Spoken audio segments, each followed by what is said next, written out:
again, and welcome to this channel. This is Matt, and I hope you're having a great day, a great evening, a great week, a great month, and I hope January has been nice on you. So far, so good.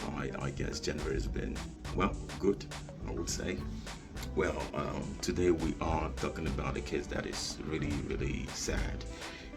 This happened in the country of South Africa. It's about a lady. Her name is Olorato Mongale. She lost her life on the 25th of May in 2025 by, a so-called friend she met at a mall. You know, Anyway, Olorato is or was, pardon, Olorato was a very bright female, a very bright student.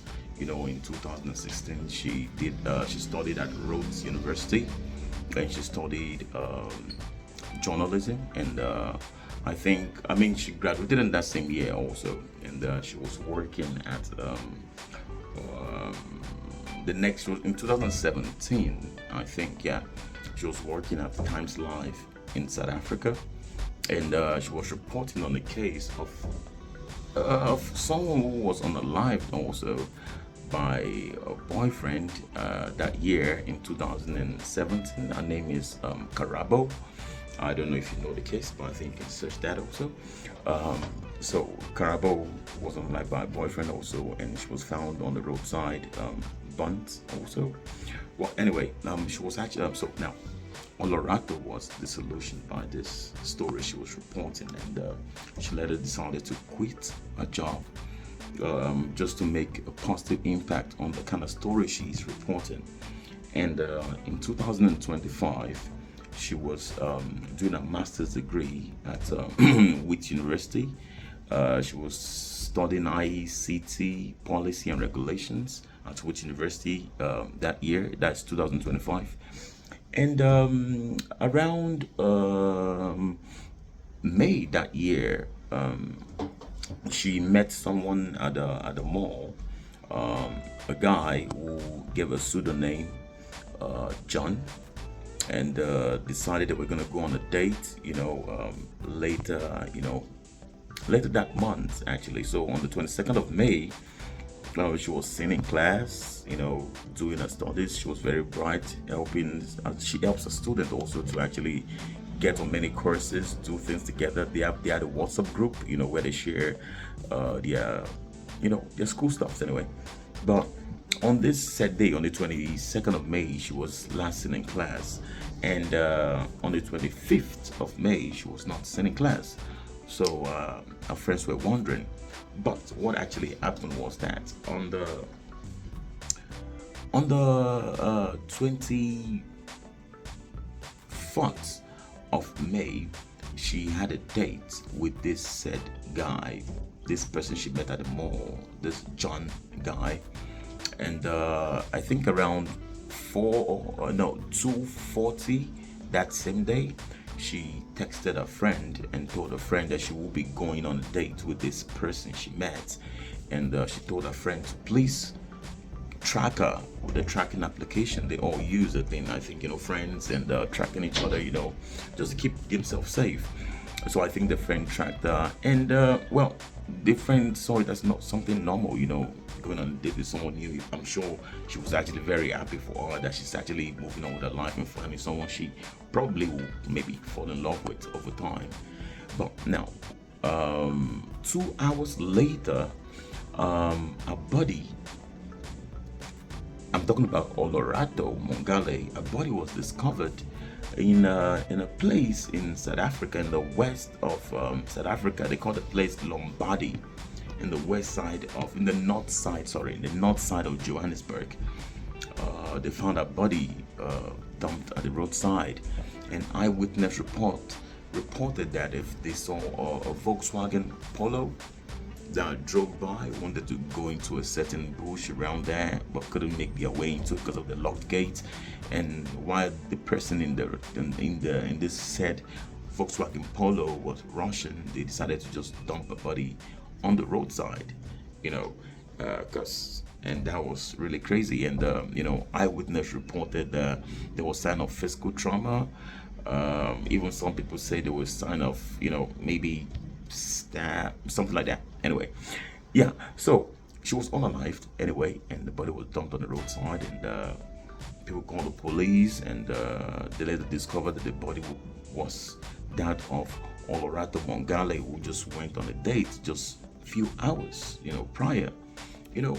And this Volkswagen Polo actually, with people with eyewitness report, had a cloned plate number, so it was a bit hard to track. But through CCTV and police investigation, the South African police, the SAPS, they were able to track the Volkswagen itself, the Polo, and they tracked it to a certain place in Johannesburg, a certain family, and they realized their son, who was called Philangekosi Makana, he was the one in possession of the car on this particular day.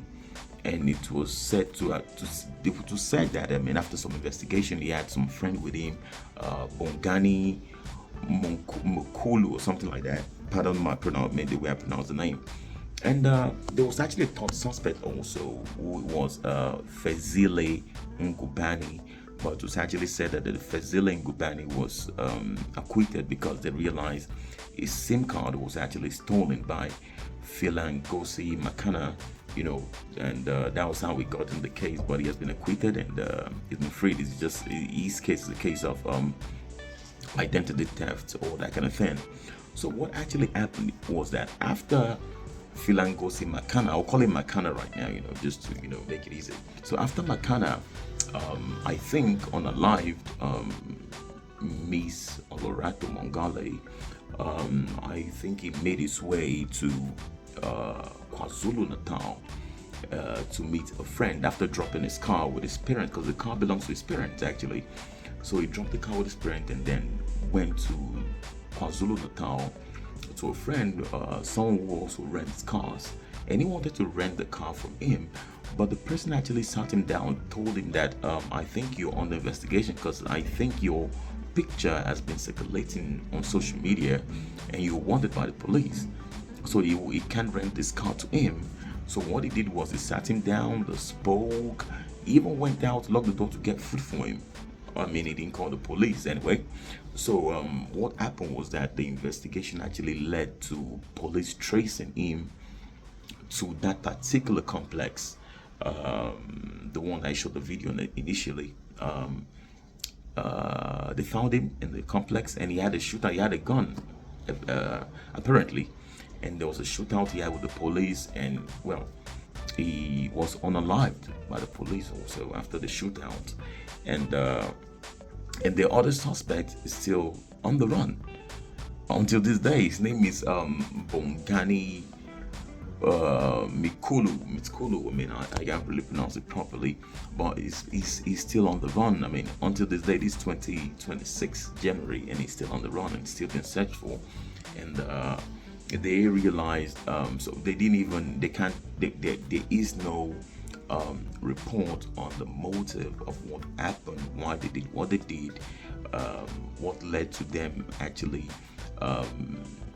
unaliving this beautiful young lady with a bright future. So still the case is still very much open because one of the killers is still on the run and they're still searching for him. So until then, would they probably know the motive? But what these guys actually do, because after doing their investigation, they found many phones and SIM card with them. They realized what they do is they go into malls and online dating platforms and meet people online or at the malls and promise them love or act like they have interest in them, take them on a date. And what they actually do is rob these people, rob them of their properties, valuables, and the rest of it, and just let them go. So what led to the killing of Miss Olorato is still something people are pondering and wondering, like, why would they do it? And now that the main suspect is unalived by the police, no one would actually still know what's going to happen until or unless they get the other suspect who is on the run, the Bongani.